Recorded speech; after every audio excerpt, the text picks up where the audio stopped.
Bienvenidos a un espacio de BLA Global, donde compartimos experiencias profesionales en materia de impuestos y financiera.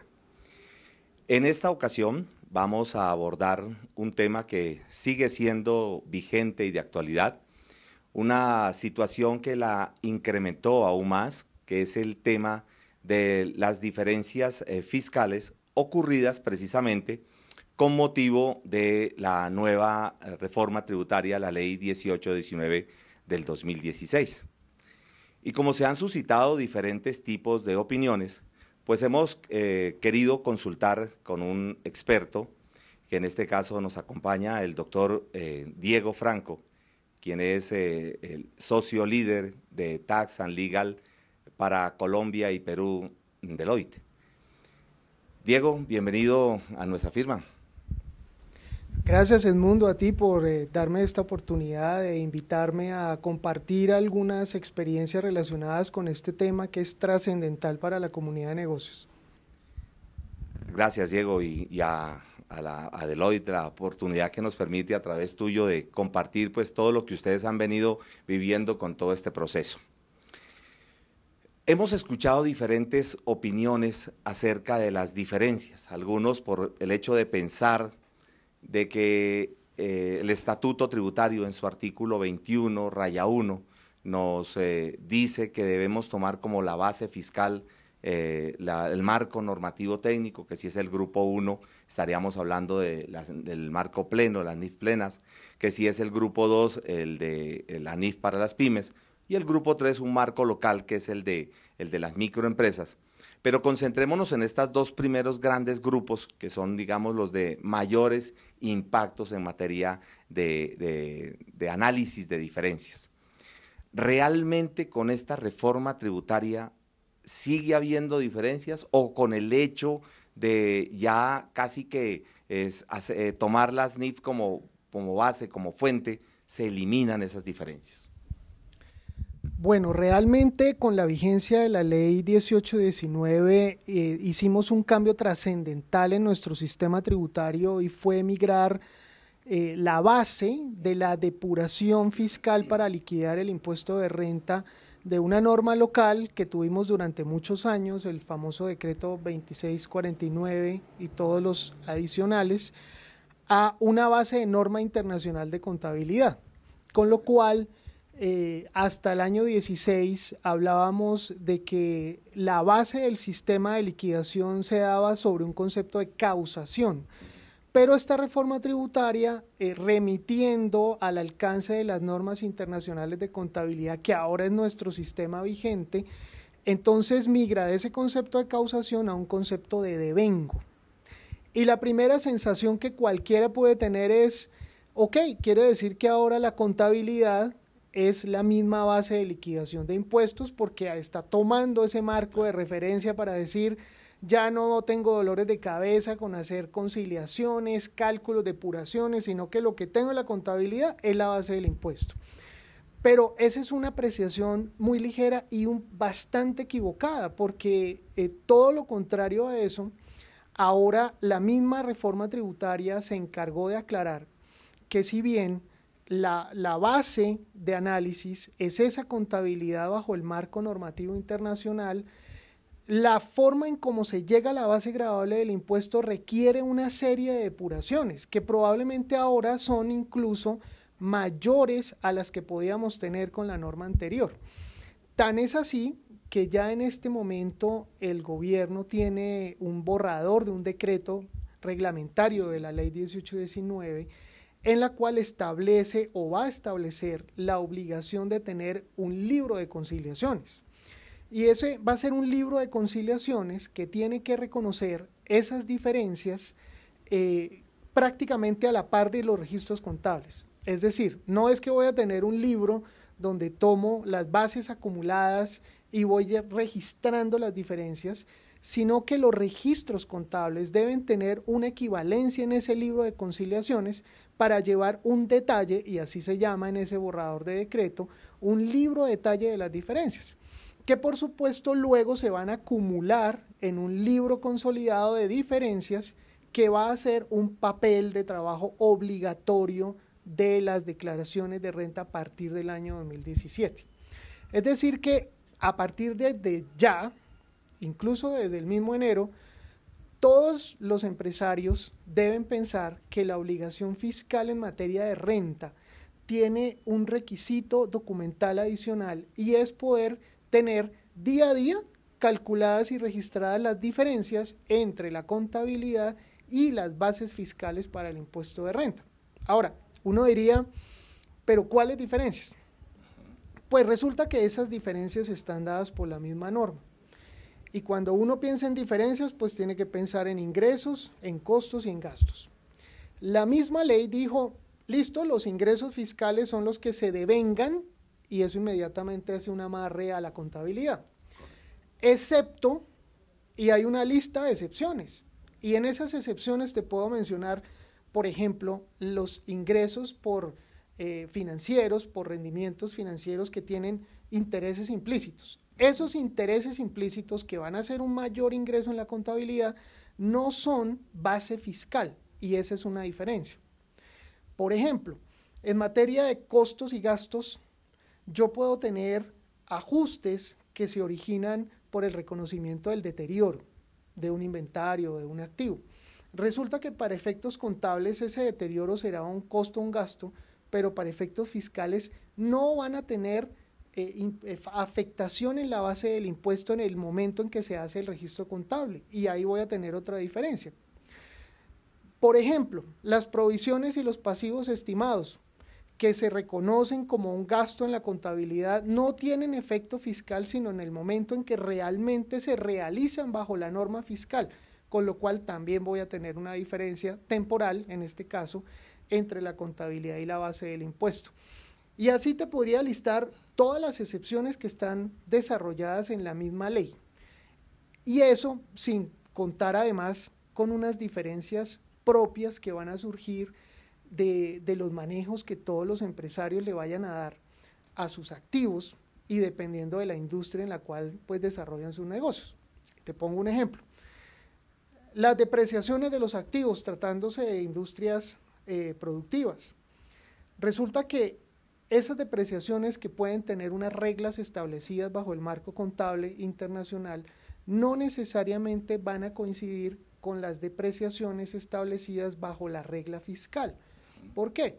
Porque la regla fiscal estableció unos límites, acorde a unas tablas, en las cuales se establece que yo puedo tener tasas de depreciación para efectos de las deducciones que se mueven entre el 2% y el 33% anual. Pero contablemente para ese mismo activo yo puedo tener tasas de depreciación completamente distintas. ¿Y eso a qué me lleva? A tener un gasto contable completamente diferente a la deducción fiscal y eso es una diferencia que tengo que controlar, pero además tengo que hacer base del impuesto diferido que se va a volver un componente absolutamente importante en la contabilidad y en la determinación de las utilidades de los negocios. Has mencionado un resumen bastante didáctico de lo que ha precisamente implicado pues este proceso que podríamos calificarlo como que las entidades del Grupo 1 han sido un poco más juiciosas, especialmente las grandes del Grupo 1 y una muy buena parte del resto de las del Grupo 1, pero que pareciera que las del Grupo 2 no han tomado la misma disciplina, la misma rigurosidad en estos aspectos. Y tú has mencionado el tema precisamente del impuesto diferido. Lamentablemente, Diego, se ha buscado crear políticas contables con el fin de no tener diferencias entre la base contable y la base fiscal y así no generar impuesto diferido. Situación pues que echaría totalmente al piso todo el esfuerzo de buscar una información financiera y una información para efectos fiscales, ¿no? Este punto del impuesto diferido, podríamos decir que esta conciliación fiscal sería una de las materias primas principales para obtener el impuesto diferido, ¿cierto? Como tú lo mencionabas. Así es, Edmundo. Pues digamos que el tema se concluiría así de simple. Si ya a través de un decreto reglamentario se va a establecer la obligación para todas las personas jurídicas, grupo 1, grupo 2, grupo 3, de tener un libro de conciliación que tiene dos componentes, uno de detalle y uno consolidado, pues evidentemente al hacerlo una obligación hace que la DIAN va a tener el insumo para poder, por un lado, determinar cuáles son las diferencias que surgen entre la contabilidad y la base fiscal, que vas a poder clasificar entre temporales o permanentes, pero que adicionalmente van a dar el insumo para poder hacer el registro contable del impuesto diferido, que necesariamente tiene que aparecer como un componente de los estados financieros, porque el contador que firme esos estados financieros o el revisor fiscal que audite de una opinión de esos estados financieros, pues no va a poder pasar por alto. Perfecto. Quiero enfatizar precisamente cuando tú mencionas que al menos hasta ahora el proyecto de conciliación o del libro de conciliación va a implicar dos niveles, un nivel de detalle que podríamos decir que es un nivel transaccional y un nivel acumulado que va a ser el que en última se va a mostrar como diferencia entre base NIF y base fiscal. Este nivel de detalle sería operación por operación donde van surgiendo las diferencias, algo similar a lo que teníamos que hacer con el libro tributario o el libro de diferencias del decreto 2548 del 2014. Sí, es correcto. Pues digamos que escuchamos muchas opiniones con la reforma en donde la primera apreciación fue desapareció el libro tributario, el famoso libro fiscal. No, realmente no ha desaparecido. Ahora, por el contrario, va a estar más reglamentado que nunca y como bien lo indicas, ese libro es transaccional. Quiere decir que los sistemas de información que las compañías usen para llevar su contabilidad tienen que tener en cuenta que las transacciones contables, y estoy hablando de la una a una, no consolidados, no resumidos, las transacciones contables que se capturan por cualquier sistema deben tener una equivalencia en ese libro fiscal, que puede ser el mismo número porque la base contable es la misma base fiscal, o un número diferente en los casos donde esa transacción contable tiene una afectación diferente en la base fiscal. Pero efectivamente ese libro nos va a llevar a tener una equivalencia transacción por transacción.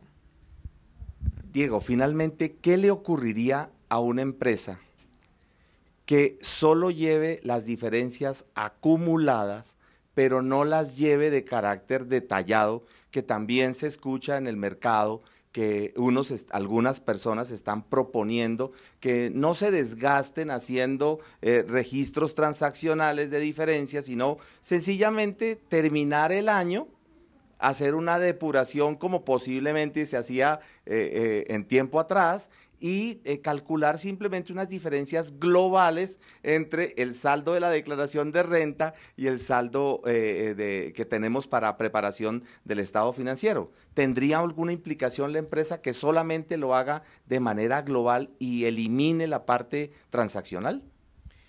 Bueno, cuando este decreto se ha expedido, y obviamente estaremos atentos a cómo finalmente se ha expedido, pero si se mantiene el criterio del borrador, efectivamente se vuelve una obligación tener un libro transaccional. No tenerlo va a implicar exponerse a las sanciones establecidas por no cumplir una obligación legal, que en este caso es no tener un libro tal cual como lo va a exigir esa norma reglamentaria. Perfecto. Diego, no nos queda sino agradecerte infinitamente esta clarificación que has podido tener, que me hace recordar las épocas que compartíamos de docencia en la Universidad Javeriana, cuando ya te ibas ganando tu nombre como docente, que veo que lo has explicado de una manera muy sencilla, muy simple, muy didáctica, para que la audiencia que muy amablemente nos sigue pueda entender y pueda tener claro de una entidad como Deloitte, que ha trabajado, ha hecho un análisis detenido de qué es lo que le está pasando, que ha evaluado distintas industrias y todo lo demás y sus impactos, pues se le pueda trasladar sobre todo a las pymes esa experiencia de las grandes empresas para que ellas pues no vayan a caer de pronto en una inobservancia de la ley y pues lo hagan de la manera correcta. Diego, no nos queda sino darte infinitas gracias por este tiempo que sabemos que es muy valioso para ti porque tienes una agenda supremamente ocupada y que nos has obsequiado este momento.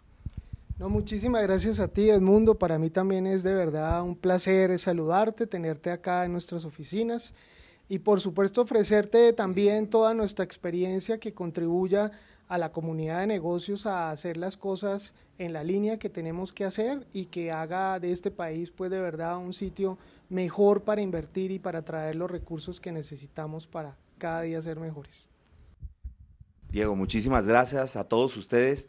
Esperamos que este evento que hemos logrado realizar con mucho esfuerzo traiga para ustedes beneficio en el conocimiento de poder comprender que el tema del abordaje, de la incorporación de los marcos normativos técnicos que se basan en los estándares internacionales, pues traen unas implicaciones, unas consecuencias que todos los profesionales debemos observar. Unas entidades más, otras entidades menos, pero de todas maneras tener en cuenta y hacer el respectivo análisis. Los esperamos hasta una próxima ocasión. Muchas gracias.